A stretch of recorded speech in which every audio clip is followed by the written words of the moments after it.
Congresswoman. How are you? We're going to do a little something here. Yes, yes. Okay. So first of all, thank you for stopping and talking to us today. You're welcome. So, this is all about faith and combining faith with success. So in what ways has faith been a part of your success, coming from where you were as a young woman to now being a congresswoman in the United States? Well, I'm not so sure, except to say this. I come from a huge family. I come from a mother who was religious, and we were raised in the church. I went to Sunday school. I went to the regular service. I went to the young people's service at 6 o'clock in the evening. And so in doing that, I learned an awful lot. And I think the 10 Commandments are very instructive. And so I kind of live by that. Absolutely. Yes. Coming from a place that seems like, the morals all over the place, it's important that we're grounded in a lot of ways. What words of encouragement do you have for young people when it comes to just staying morally grounded when there's not always the best examples that we're being, seen on television today?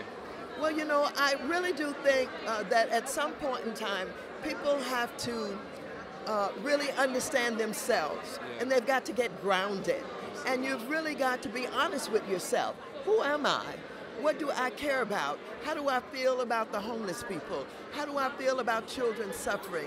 What do I think about my government? When you examine these things and begin to find out who you are and what you care about, then that's what you need in order to move forward and to realize your own possibilities. I love that. It's really about being independent, an independent thinker in a lot of ways. I feel like there's somewhat of a movement in young people that's happening now where there's a lot of young people who are thinking for themselves. What are your thoughts about, people who are coming out? Even today, you had somebody like Kanye West in the Oval Office. Do you have any thoughts about somebody like him being in a position to speak to the President of the United States? What are your thoughts about that? Well, I think that we have to understand as best we can what roles we play.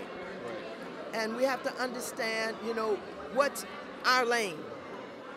And, are we really best when we kind of stay in that lane?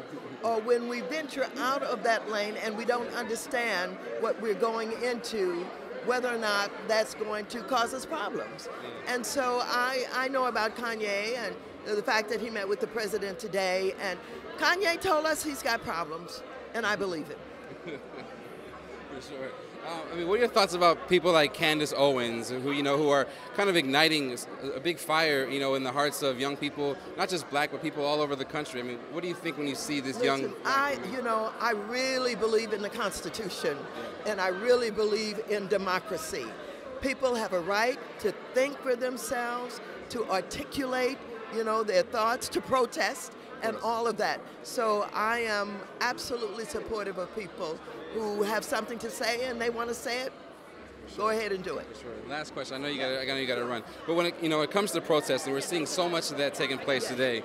And you said some comments that kind of got a little bit taken out of context. I think when it comes to just people saying you were inciting violence. Eric Holder said something the other day when it came to.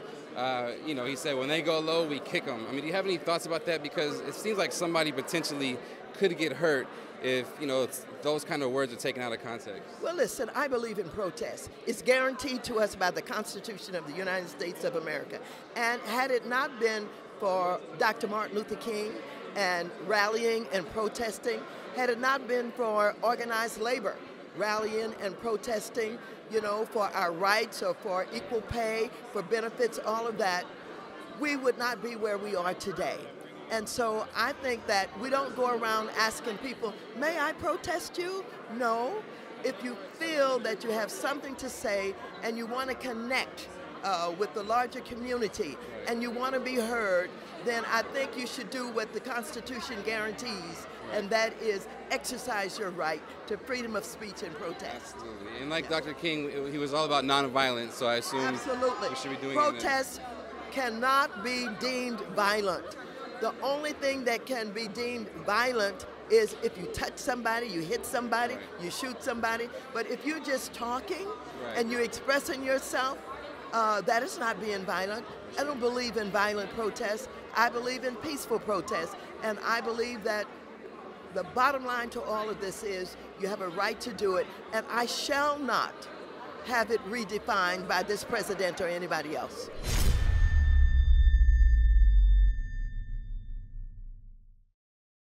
Thank you, and thanks to FabTV.